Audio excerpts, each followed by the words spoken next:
Assalamualaikum warahmatullahi wabarakatuh. Perkenalkan, nama saya Ilzam Adibalan Maida dengan nomor NIM 231040500031, Prodi Pendidikan Fisika. Di sini saya akan mencoba mereview buku yang berjudul Ulumul Quran, Studi Kompleksitas Al-Quran yang ditulis oleh Dr. Fahd bin Abdurrahman Ar-Rumi. Beliau adalah seorang guru besar Ulumul Quran di Universitas King Saud Riyadh. Dengan ketebalan buku kurang lebih 242 halaman, diterbitkan oleh Titian Ilahi Press, Yogyakarta. Adapun di dalam buku yang akan saya review, ada beberapa bab materi yang bisa memudahkan kita untuk memahami tentang ilmu-ilmu yang berhubungan dengan Ulumul Quran. Terdapat 10 bab materi, yaitu definisi Al-Quran, yang kedua pertumbuhan dan perkembangan ulumul Quran, yang ketiga keistimewaan Al-Quran, yang keempat karakteristik Al-Quran, yang kelima pengumpulan Al-Quran, yang keenam ayat-ayat makkiyah dan ayat-ayat madaniyah, yang ketujuh sebab dan turunnya Al-Quran atau asbabun nuzul, yang kedelapan tafsir bil ma'thur dan tafsir birayi, yang kesembilan tafsir birayi dan karya-karya penting, dan bab yang terakhir bab 10 yaitu syarat-syarat dan etika ahli tafsir. Itu adalah beberapa bab yang bisa kita pelajari untuk memahami ulumul Quran. Al-Quran menurut bahasa berarti bacaan atau yang dibaca.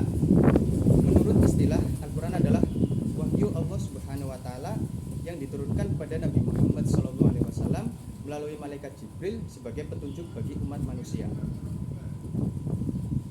Al-Quran sebagai suatu mukjizat yang terbesar, maksudnya adalah karena ia kekal abadi. Mukjizat yang pernah diberikan Allah Subhanahu wa taala kepada para rasulnya semenjak Nabi Adam alaihissalam sampai Nabi Muhammad sallallahu alaihi wasallam berlalu dan tidak dapat melihatnya. Mukjizat yang pernah diberikan Allah Subhanahu wa taala sudah berlalu dan tidak bisa dilihat. Karena fungsi mukjizat adalah untuk dijadikan sebagai alat argumentasi dan dalil yang benar serta merupakan petunjuk yang nyata. Dalam buku Ulumul Quran ada beberapa nama atau istilah Al-Quran yang disebutkan oleh beberapa ulama, yaitu para ulama berbeda pendapat tentang jumlah nama Al-Quran. Seperti ulama Asy'arikashi menyebutkan bahwa Al-Harawi membatasi nama-nama Al-Quran hanya sampai 96, sedangkan Asy'arikashi sendiri hanya menyebutkan nama Al-Quran sebanyak 50 nama, dan mengutip pendapat Abu Al-Ma'ali Aziz bin Abdul Al-Malik, lebih populer dengan sebutan Sayyidina. Keistimewaan Al-Quran menurut buku Ulumul Quran karangan Dr. Fahd bin Abdurrahman, ada beberapa keistimewaan sangat banyak hingga tak bisa terhitung. Akan tetapi secara global keistimewaan Al-Quran dapat diklasifikasikan antara lain sebagai berikut, yaitu 1. Pada surat Al-Baqarah ditemukan sifat-sifat Al-Quran bahwa ia adalah kitab yang tidak terdapat keraguan di dalamnya serta sebagai petunjuk bagi manusia yang bertakwa.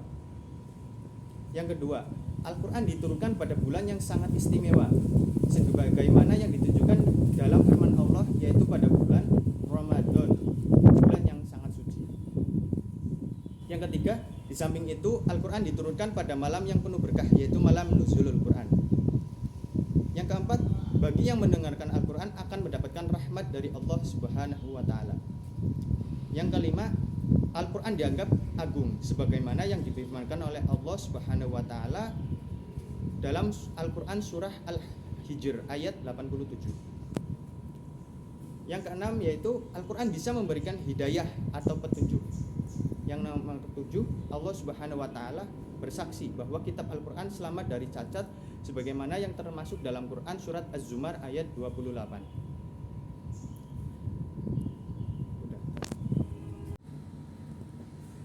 Kelebihan dari buku ini adalah disajikan dalam bahasa yang sederhana, mudah dimengerti.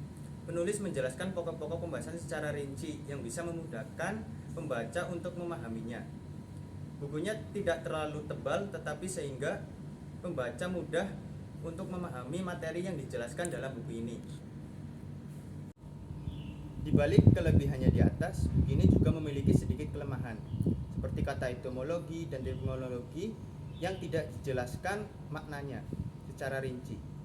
Cukup sekian dari saya, lebih dan kurangnya mohon maaf. Assalamualaikum warahmatullahi wabarakatuh.